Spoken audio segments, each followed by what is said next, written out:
Представь огромный космический корабль.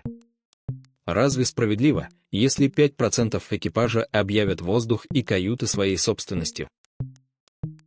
Разве честно брать плату с остальных за право дышать? Земля — это наш корабль в космосе.